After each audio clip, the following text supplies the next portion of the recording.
Bismillahirrahmanirrahim. Ini riwayatul Bukhari. Haddatsana Abdullah bin Yusuf, haddatsana Les, haddatsana Sa'id al-Maqburi an Nabi Hurairah radhiyallahu anhu qala an-nabiy sallallahu alaihi wasallam. Ma minal anbiya'i nabiyyun illa qad u'tiya minal ayat ma mithluhu amana alaihi al-bashar. Wa inna ma kana alladhi utituhu wahyan awhahu wa ilayya fa arju an akuna aktsarahum tabi'an yaumal qiyamah. Dados kita tahu semua nabi itu punya mukjizat. Ya, semua nabi itu punya apa? Mukjizat.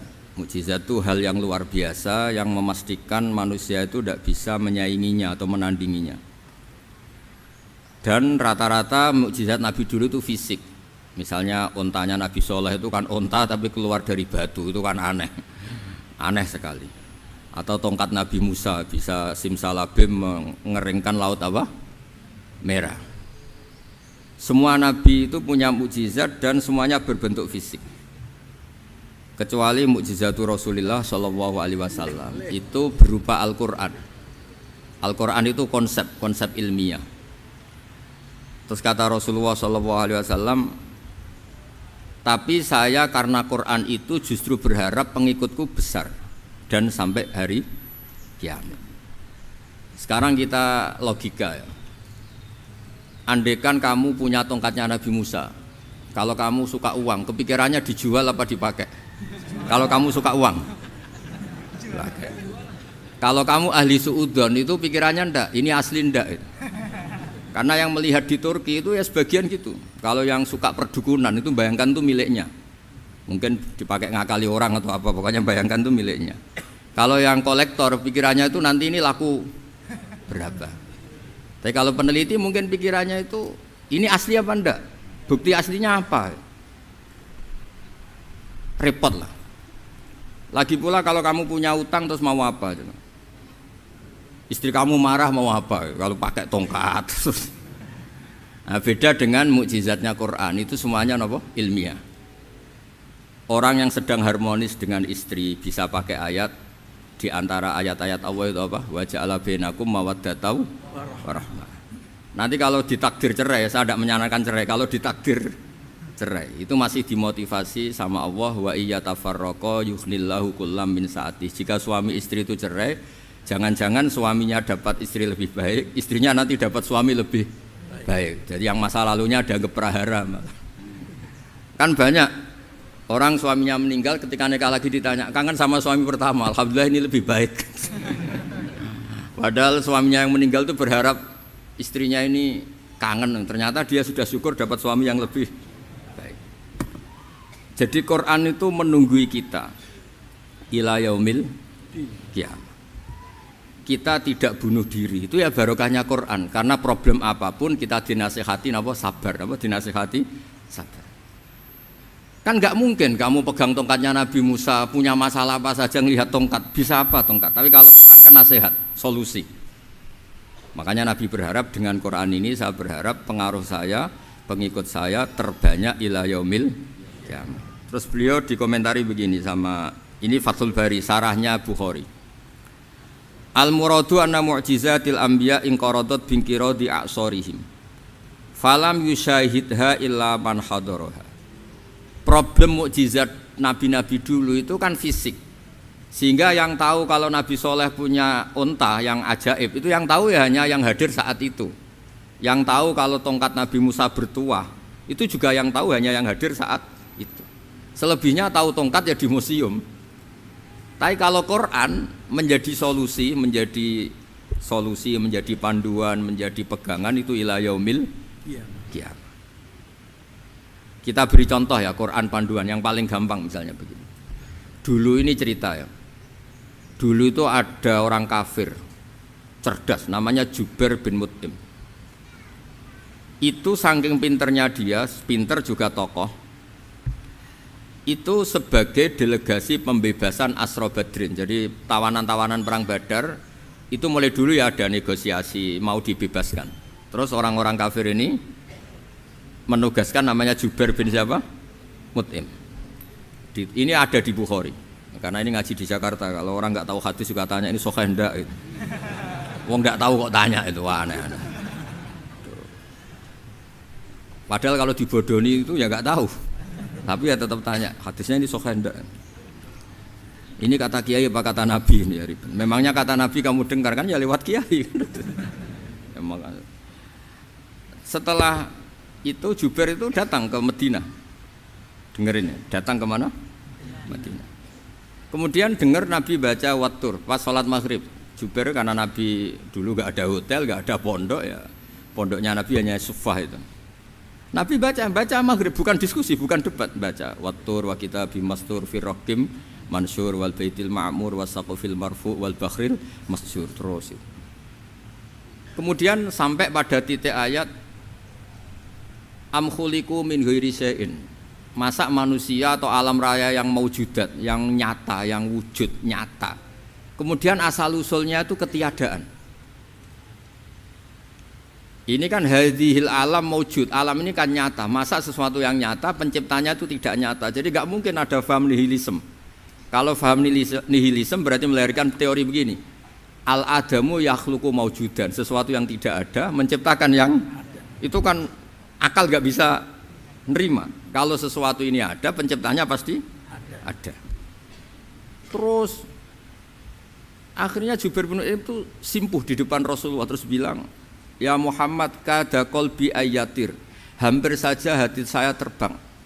Kalau riwayatnya Imam Ahmad, faka'an nama sudi qalbi, hati saya ini hancur. Semua teori yang saya bawa untuk melawan kamu sekarang luluh semua, hancur semua. Yang benar adalah teori Anda bahwa Tuhan itu satu dan Tuhan itu ada sebelum semua makhluk. Coba kalau Nabi Muhammad ada Jubair bin Mut'im terus menyembunyikan tongkat dekat mihrab, terus dilihat ini apa, paling pikirannya ini dari kayu apa, terus yang bentuk tongkat itu tukang pemahatnya siapa, kok kurang keren, kalau di Blitar gimana ya, kan malah panjang. Kira-kira kalau mukjizat itu dari tongkat itu malah panjang lah pokoknya panjang. Lagi pula kamu coba kan nggak ngarah mandi, itu yang mandi kan nabinya bukan tongkatnya. Coba tongkatnya Nabi Musa coba anak-anak beki itu dipakai mukul kucing aja tidak mesti mati itu. Jadi nggak jelas mukjizat-mukjizat seperti itu nggak.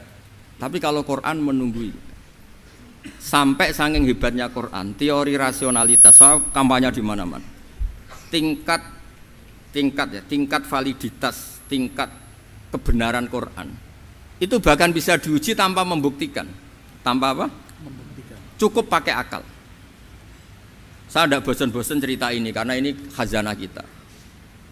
Di kitab Nailul Ma'mul itu, di kitab usul fikih, saya berkali-kali cerita ini karena ini untuk menunjukkan bahwa Quran itu liqaumi ya'qilun, liqaumi yatafakkarun. Ada seorang kiai, seorang ustadz, kiai dulu itu ya memang orang soleh, alim terus jadi kiai. Kalau kiai sekarang tuh macam-macam, nganggur terus ingin jadi kiai, terus daftar gitu. Ada lowongan di yayasan masuk ingin jadi ustadz karena dengar ada gajinya. Dulu tidak ada seperti itu, tidak ada. Makanya dulu itu kalau ustadz kiai pasti soleh karena dia alim terus ingin orang lain tuh mendapat ilmunya. Kalau sekarang nggak ada yayasan sehat, guru gajinya sekian, yang nggak ingin jadi ustadz tuh daftar karena ada gaji. Apalagi ada kabar, ada gaji, ada mes, ada wah yang daftar banyak. Tapi mentalnya ada kiai sebetulnya. Ya kalau sampean tanya itu baik dah Gus, ya setengah baik. Ya maksudnya setengah baik ya ada baiknya lah, namanya profesi ngajar itu kan baik. Tapi setengah saja karena motifnya itu nyari gaji, bukan ingin mencerdaskan umatnya Rasulullah SAW. Itu Imam Amudi itu guru matematika. Saya nggak bosan-bosan cerita ini, guru matematika. Muridnya sampai takut, ini masuk surga ndak, kiai kok ndak ngajarin istighosa atau tahlil malah ngajarin apa? Matematika. Beliau meninggal terus muridnya tanya, "Ma fa'alallahu bik?" Kira-kira gitu. Apa yang dilakukan Allah? Allah nyambut Anda gimana? Terus kata Imam Amudi, bagus saya disuruh ngajar malaikat. Karena malaikat kan tidak pernah kayak anak beki gini ngaji gini. Malaikat itu tidak pernah ngaji, dia iman saja karena tahu surga, tahu neraka terus iman gitu aja. Jadi imannya malaikat itu nggak keren kita. Imannya loh. Loh itu yang ngendikan Nabi loh, tidak saya. Nabi pernah tanya sama sahabat, iman yang paling keren siapa? Jawabannya sahabat malaikat. Ya ndak karuan malaikat iman. Wong dia yang tahu surga neraka, tahu segalanya, masa ndak iman? Ya pasti iman lah katanya. Terus ya para sahabat engkau iman ya wajar kan, menangi saya, nemuin saya. Yang hebat itu orang-orang yang tidak melihat saya, tidak saya didik tapi tetap iman. Karena dididik akal, ya tadi dididik Quran, apa dididik Quran. Sama siapa? Teks bahasa Arabnya masang. Terus Mama Muti kata Allah, suruh dia ngajarin para malaikat cara menemukan saya. Malaikat dikumpulin, terus Mama Muti disuruh ngajar. Sama singkat kata-katanya Allah di mimpi itu. Istadilla ala wahdaniyati bihadrati malaikati. Tolong ajarkan cara menemukan saya padahal Anda ini manusia yang tidak melihat saya. Anda di Jakarta kan hanya gedung-gedung. Paling jadi khayal terus nikmat lah, Anda ikut punya tapi ikut nikmati. Itu orang desa-desa kalau ke Jakarta itu pokrol. Wah, di Jakarta itu gedungnya tinggi-tinggi, tidak kayak kampung sini. Lo udah ikut punya, ikut bangga. Di Jakarta orangnya cantik-cantik, tidak kayak orang sini. Padahal dia ya tidak dapat orang cantik gitu. Jadi Allah itu saking pinternya, miskin-miskin ya bisa berkhayal dan bahagia. Nah, itu alhamdulillah betul. Akhirnya itu apa ini anak-anak begini saya tak niati ngajar standar anak-anak akademik. Terus pertama yang diajarkan hanya bilang gini, sama siapa teknya itu? Ya malaikat wahai para malaikat. Terus beliau bilang, nisbatus naini wassalasah ila malanihayata lahu nisbatul far'i ilal asli. Angka itu jumlahnya berapapun 2, 3 sampai triliunan. Semuanya itu nisbatul far'i ilal asli. Binisbat ilal wahid nisbatul far'i ilal asli. Angka 2 ya cabangnya 1, 3 ya cabangnya 1, 1 triliun ya cabangnya 1. Tetap yang asal usul adalah angka 1. Itu nangis semua malaikat. Cara Jawa itu mandekman kue iman kaya imanku. Makanya imannya ummatu Rasulullah sallallahu alaihi wasallam itu PD-nya yakinnya kayak imannya malaikat. Kalau Tuhan itu 1. Karena angka enggak bisa dimulai kecuali dengan angka 1. Makanya nisbatus naini wassalasah ila malani hayatalahu iku nisbatul far'i ilal asli. Semuanya itu nisbatnya cabang ke induk. Berarti semua alam raya ini tetap asal usulnya 1, yaitu qul huwallahu ahad. Nah, itu namanya akal. Umatnya Rasulullah itu ditinggali mukjizat akal lewat panduan Quran, sehingga meskipun kita tidak menangi Rasulullah, tidak menangi sahabat, kita tidak tahu malaikat Jibril, tapi cara iman kita ini tidak kalah keren. Yakin hakul yakin. Terus kedua, gambar. Kamu gambar rumah, gambar hewan, gambar apa saja, mesti dimulai 1 titik. Entah gambar kamu bagus, entah jelek, tetap dimulai 1 titik. Nah, titik ini namanya nuqtatul wujud. Semua alam raya dimulai dari 1 titik, yaitu nuqtatil wujud. Makanya Quran dimulai bismillah, dan bismillah itu dipilih sama Allah pakai pertama ba itu ada titik. Itu kata semua ulama. Itu titik itu singkatan dari bi kana makana wa bi yakunu mayakun. Karena saya semuanya ada. Bi itu karena saya. Jadi makanya santri-santri bagi tidak usah bayangkan kamu jadi wali terus bisa terbang ke Mekah, tidak usah. Kalau terbang ke Mekah ya sudah umroh aja bayar. Kalau enggak ya maklaran KBH atau apa, pokoknya cari gratis itu. Ya gratis kan, dapat orang 10 gratis 1. Terus orang enggak umroh-umroh dirayu-rayu supaya umroh. Repot. Itu pelanggaran fikih itu. Kalau orang punya utang itu wajibnya hanya utang dulu gitu. Wah, repot. Saya itu juga sering bingung di kampung-kampung. Gus sama umroh. Kenapa? Dapat gratisan. Minta uang saja buat nyaur utang, nggak boleh.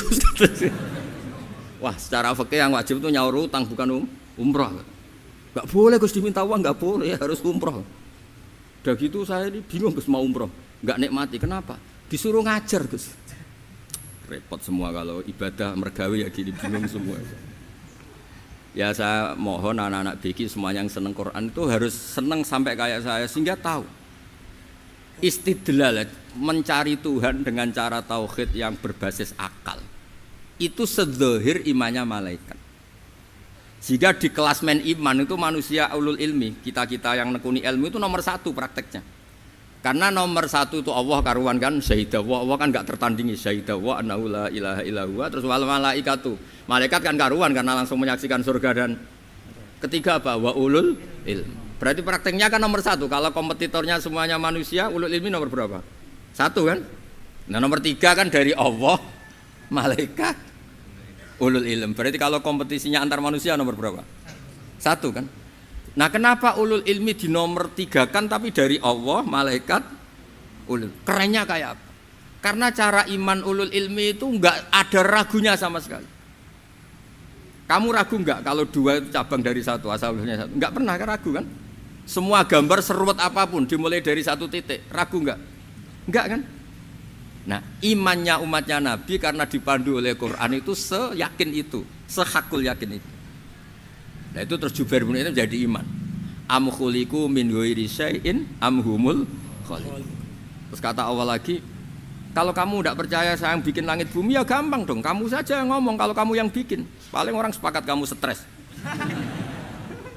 Terus hanya ayat gitu, am khalaqus samawati wal ard. Kalau kamu tidak yakin Allah yang bikin ya silakan Anda klaim saja kalau kamu yang bikin langit bumi. Bala yuqinun. Kamu juga gak mau kan dibilang stres.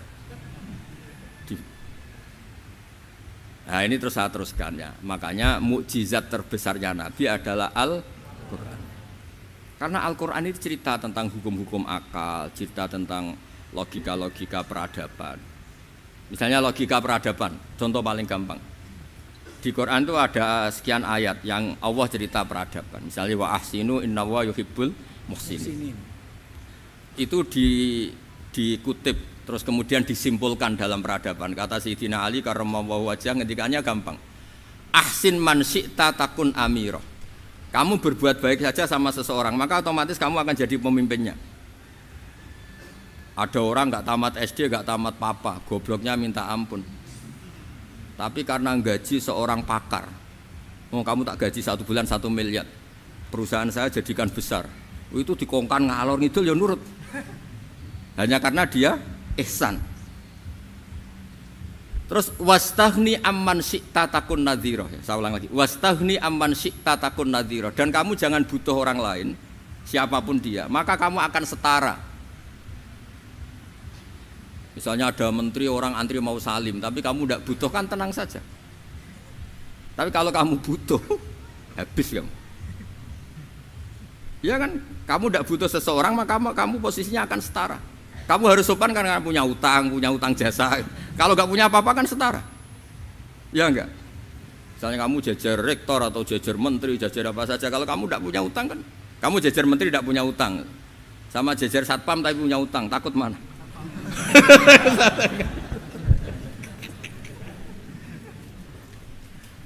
Kalau butuh itu mesti kalah kan? Ada pejabat misalnya nggak begitu cantik sama perempuan cantik yang kamu butuh ingin dicintai, takut mak. Padahal nggak jelas orang ini pangkatnya apa, nggak jelas. Jadi dalam hukum sosial itu kata Sayyidina Ali wastaghni amman syi'ta takun nadhira. Kamu jangan butuh seseorang maka kamu akan setara. Terus yang terakhir wahtas ila man syi'ta takun asiro. Asiro pakai sin. Dan silahkan butuh seseorang maka kamu akan jadi budak dia. Ya coba misalnya Anda seorang profesor, seorang alim, seorang getop, misalnya mencintai janda di ujung kampung sana, jalan kaki 2 kilo, padahal itu nggak tamat SD, tapi gara-gara seneng,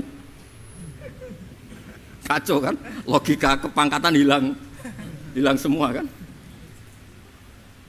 Jadi itu hukum peradaban, itu mewakili isi-isi sosial yang diterangkan Quran. Ya, jadi paketnya 3 tadi ya. Ahsin man syi'ta takun amirah. Kamu berbuat baik sama seseorang maka kamu bisa memimpin. Wastaghni amman syi'ta takun nadhira. Kamu jangan butuh seseorang maka kamu akan setara. Mbok kamu ketemu orang terkaya di dunia. Ya ketemu orang terkaya di dunia, kamu jejer, kamu tidak butuh dia. Tenang kan bisa setara kan? Tapi kalau butuh harus sopan, ngajukan proposal, harus berakhlak karimah. Makanya sekarang Anda kok berakhlak kenapa? Ternyata mau nyalek. Biasanya ndak berakhlak kok berakhlak. Ada apa ini? Makanya guyonan di Rembang itu Beb Husain itu. Kalau ada orang mendadak sopan sama temannya curiga, kok tumben sopan, mau utang ya?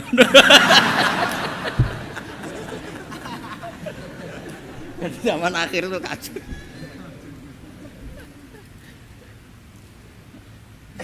Ya di semua daerah gitu ya sama Pak Rektor ya.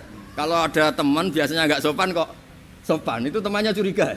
Ini Pak Rektor UI ikut kaji. Kok tumben sopan, ada apa ya? Karena di mana-mana orang butuh itu pasti beretika. Kamu punya teman paling berdua, kalau mau utang berakhlak gak? Atau misalnya kamu punya adik cantik terus punya teman berdua, kalau cinta adik kamu berakhlak gak? Biasanya nggak sama sekali gak berakhlak. Gara-gara butuh menjadi berakhlak. Ya jadi hukum sosial itu ya kuncinya 3 tadi. Ahsin man syi'ta takun amira. Wastaghni amman syi'ta takun nadhira. Terus wahtas ila man syi'ta takun asira. Kalau kamu butuh seseorang pasti kamu dibikin hina. Asir itu tawanan. Nah, Quran itu bicara sosial itu lengkap. Dan itu yang nunggui kita. Kita punya tetangga yang kurang baik, ya seneng. Punya tetangga baik, ya seneng. Kata Imam Syafi'i, saya berkali-kali cerita. Kok seneng semua Imam Syafi'i? Ya bagus lah. Kalau yang seneng saya enak lah. Dijak jagongan, dijak ngopi enak. Yang nggak seneng saya, gak ngarah utang. Uang itu nak, kamu punya tetangga gak seneng kamu. Aman kan? Aman. Gak akan pinjem uang kan, pinjem mobil. Uang gak seneng kok. Makanya Imam Syafi'i itu kalau ngedikan luar Syafi'i, diceritain orang. Ya Aba Abdillah bagiannya, ya Aba Abdillah orang itu gak seneng kau, bagus lah. Loh kenapa bagus? Waman asa'a ilaika faqad atlaqaka. Orang yang gak seneng kamu maka membebaskan kamu. Gak akan pinjam uang, pinjam mobil, gak akan ganggu waktu kamu, kan gak seneng. Justru yang seneng-senengi masalah pinjam terus. Imam Syafi'i itu orang yang anggap dunia itu selesai. Ada yang cerita, ya Aba Abdillah, orang yang tadi cium tangan engkau, yang hormat engkau, di luar maki-maki engkau, ngerasain engkau, ngata-ngatain engkau. Ya bagus lah. Kok bagus gimana? Berarti saya wibawa, depan saya tidak berani. Berarti saya wibawa, di depan saya tidak berani. Oleh itu makomnya sudah kulillah sumadarhum fi khawdihim yal'abun. Sudah dunia itu selesai, sudah agak penting semua. Nah itu kalau kamu anak-anak bagi ahli Quran sudah ayatnya kulillah sumadarhum fi khawdihim yal'abun. Sudah lihat Allah saja agak penting, makhluk-makhluk itu dah makhluk semua agak penting, sepenting Allah. Nah kita ini ditunggoni mukjizat seperti itu. Bayangkan misalnya kita ditunggoni tongkatnya Nabi Musa. Saya ngajar di sini terus ini tongkat. Terus nanti yang tanya, Gus itu kayu apa Gus? Nanti yang kolektor tanya itu harganya berapa Gus? Ruwet apa? Terus yang ahli suudon itu asli enggak Gus? Wah. Yang ahli suudon kan mesti tanyanya gitu, itu asli enggak Gus? Repot-repot pokoknya. Tapi kalau Quran kan jelas, kenapa? Jelas. Ya terus saya teruskan. Fala yamurru terus al murad anna mu'jizatil anbiya in qaradat binqidari aqsam wa mu'jizatul Quran mustamirratun ila yaumil qiyamah wa kharquhu lil adat fi uslubihi wa balaghatihi wa ikhbarihi bil mawhibat. Terus kata ini yang ngarang Fathul Bari sarahnya Imam Bukhari. Fala yamurru asrun minal aqsar illa wa yadharu fihi shay'un mimma akhbara bi annahu sayakun yadullu ala sihhati da'wahu. Wa hadza aqwal muhtamilat wa takmiluhu fil ladzi ba'da wa qilani ya anal al makna anal mukjizat al madiyah kanat khissiyatan tusyahadu bil absar kana qati sholeh wa asa Musa. Mukjizatnya nabi-nabi dulu itu hanya penyembuh, hanya pelengkap, hanya nuruti keinginan mata. Seperti dahsyatnya apa? Laut Merah di sebelah apa dipukul sama tongkatnya Nabi siapa? Itu semuanya itu hanya memanjakan mata. Urusan mata, terus wow itu. Tapi kalau mukjizatnya Nabi Muhammad itu berdasar akal. Maksudnya berdasar akal nih dengerin ya, dengerin betul. Ketika Laut Merah terus tersibak kan, wow itu keren kan. Terus kita bilang menyimpulkan, wah kita tidak akan mampu. Itu bodoh sekali kesimpulan kita tidak akan mampu. Meskipun bikin nyamuk Anda juga tidak mampu. Loh untuk memutuskan tidak mampu saja kok sampai pertunjukan seperti itu tuh laopo, cek goblok gitu. Nah kalau kita karena umat yang pinter untuk memaksa kita nggak mampu, Allah bilang innallaha la yastahi ayadriba mathalam ma ba'ud. Kita melihat nyamuk langsung berkesimpulan tidak mampu. Saya berkali-kali cerita nyamuk itu sudah kecil, masih punya urat, uratnya kayak apa? Masih punya kuman, kumannya seberapa? Ya enggak? Nyamuk itu kecil, punya organ tubuh, organ tubuhnya punya urat. Itu kalau kamu pinter, antara tongkatnya Nabi Musa menyibak Laut Merah sama nyamuk itu sama-sama berkesimpulan melahirkan satu faham bahwa kita tidak mampu. Loh, untuk memaksa tidak mampu saja kok pertunjukan ada onta keluar dari batu, Nakotu Soleh, ada tongkat yang bisa mengeringkan Laut Merah. Cik goblok ya. Lah kita alhamdulillah tidak jenis goblok yang seperti ini. Untuk ikrar bahwa Allah itu hebat ala kulli syai'in, cukup lihat nyamuk, kagum kan? Sudah tidak usah bikin hidup. Saya berkali-kali mencontohkan. Para pemahat tak suruh bikin patung gajah itu mampu, tak suruh bikin patung nyamuk kalau bisa. Nyari materi dari apa coba? Gampang mana bikin patung gajah sama patung nyamuk?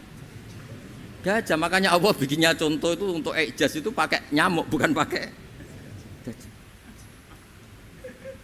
Itu kalau ustadz-ustadz yang agak jorok malah contohnya nyamuk Gus, itu kecil, itu kayak apa? Di dalamnya dia hamil. Itu anaknya kecil lagi, telurnya kecil lagi, itu gimana itu cara bikin itu? Makanya di sini ada kitab Itqon, itu komentarnya itu lucu. Ini kitab Al-Itqon karangannya Imam Suyuti. Ini persis komentar saya tadi yang kata Imam Suyuti, pengarang kitab Itqon. Wa ya imma khissiyah wa imma akliyah. Jadi mukjizat itu ada yang fisik, bisa dilihat indra, panca indra, bisa dilihat akal. Wa aktsaru mu'jizati Bani Israil kanat khissiyah li baladatihim. Bilada itu goblok, wakillati basairihim. Dasar wong goblok. Mukjizat kok ngenteni sing wow. Maksudnya dasar wong untuk ngakui Allah hebat saja kok nunggu hal-hal yang seperti itu gitu. Paham gitu? Mergo likil latin apa aklihim wa aksaru mu'jizati hadil ummah akliyatun li farati dzakaihim wa kamali afwahihim. Dan mukjizatnya umat ini semuanya berdasar akal karena sudah cerdas. Jadi andaikan kita melihat tongkatnya Nabi Musa menyibak Laut Merah dengan melihat nyamuk, kesimpulan kita sama-sama wow, sama-sama keren, sama-sama memastikan kita tidak mampu. Makanya terus Quran menerangkan ya wa ma min dabatin fil ardi wala ta'iri yatiru bi janahihi illa umamun amsalukum. Jadi keseharian kita lihat burung kok terbang. Itu sudah ayatun min ayatillah. Paham nggih? Dados niki kudu bangga ditunggoni napa Quran, nggih ditunggoni napa Quran. Wa mu'jizatul Quran tusyahadu bil basirah fayakunu mayattabi'u li ajlihi aksar. Terus li annal ladzi yusyahadu bi ainir ra'si yang qaridu bin qiradi musyahidi. Sesuatu yang tampilan dahsyatnya itu disaksikan mata, maka itu bisa habis. Era tongkat Nabi Musa seperti itu habis enggak? Bisa mengeringkan Laut Merah, habis kan? Tapi era mukjizatnya Quran ila yaumil qiyamah. Ya contoh sosial, saya kembali lagi ke sosial. Kamu punya teman awet atau punya istri awet, itu konsepnya ya wal kadhiminal ghaidh, agak gampang tersinggung. Coba kalau kamu setiap tersinggung putus, setiap tersinggung habis, kamu tidak punya teman, tidak punya istri. Sampai kita awet seperti ini, kalau kecewa ya wal kadhiminal ghaidh, ngempet. Termasuk saya ini biasanya ngaji khusus terus bajak gini ya kecewa. Tapi barokahnya diwarai Quran wal kadhiminal ghaidh, ngempet Gus, ngempet. Terus kecewa sama teman, kenapa tidak putus? Karena wal afina aninna, sudah kalau kecewa maafkan. Coba kalau kita kecewa presiden demo, kecewa menteri demo, kecewa orang tua minggat, ya kalau dicari, kalau tidak kan malu. Saya itu punya teman tak tanya, kecewa Gus sama bapak itu, kenapa tidak minggat? Malu. Kenapa malu? Takut gak dicari. Itu orang tuh paling malu itu kalau keluar dari rumah nggak di. Saya punya teman lagi, saya ini takut mati Gus. Kenapa? Takut istri saya tidak nangis Gus. Itu kematian terburuk itu kalau sudah mati tahu istrinya ada nangis, itu malu betul itu. Makanya jangan mati, pokoknya pastikan orang sekeliling ada nangis itu baru berani mati, kalau enggak jangan. Ya jadi mukjizatnya Nabi itu luar biasa. Walladzi yusyahadu bi'ainil aqli bakin yusyahiduhu kullu man jaa ba'dal awali mustamirran. Sesuatu ilmiah, sesuatu agama atau apa saja yang logis itu akan abadi ila yaumil. Kayak tadi. Ketika kita kecil diajari apa? Wujud, qidam, baqa, mukhalafatul hawadisi, qiyamuhu bi nafsihi, wahdaniyat, qudrat, iradah. Itu ila yaumil qiyamah. Karena kita pasti punya logika tadi. Masa alam raya yang maujud didahului ketiadaan. Kemudian ketiadaan ini kita rumuskan, ketiadaan inilah yang bikin alam raya. Di mana-mana nihilisme, ketiadaan ya layu asfiru sayyan, namanya tiada ya tidak punya akibat apapun. Yang punya akibat apapun ya sesuatu yang wujud. Lalu itu kan ila yaumil qiyamah, sampai kapanpun teori itu akan nunggui kita ila yaumil qiyamah. Tapi kalau tongkat Nabi Musa ketika kita tidak melihat kan punya alasan tidak ngandel, Musa tidak tahu. Tapi kalau kamu seperti ini, orang paling mulhid sekalipun, paling ateis sekalipun, terus ditanya, bisa enggak Anda mulai angka di luar angka 1? Tidak bisa kan? Makanya benar Imam Amudi tadi ketika diminta Allah, istadilla ala wahdaniyati bi hadrati malaikati, tolong ajarkan kenapa manusia begitu yakin kalau saya ini satu, padahal mereka tidak melihat saya. Terus beliau ngendikan apa? Nisbatus naini wassalasa ilal wahid nisbatul far'i ilal asli. Angka 2, 3 sampai enggak terbatas, semuanya dibanding angka 1 itu nisbatul far'i ilal asli. Semuanya itu cabang dari angka 1. Itu mbok siapapun enggak usah ditunggoni nabi, enggak usah ditunggoni wali. Logikanya akan seperti itu. Itu yang dimaksud apa? Walladzi yusyahadu bainil aqli bakin yusyahidu kul man ja'a badal awal mustamir. Ya ini masih ada waktu seperempat, ini ijazah. Kalau ijazah enggak boleh tanya, ijazah ini. Dan itu yang fotokopi lebih besar itu ijazah.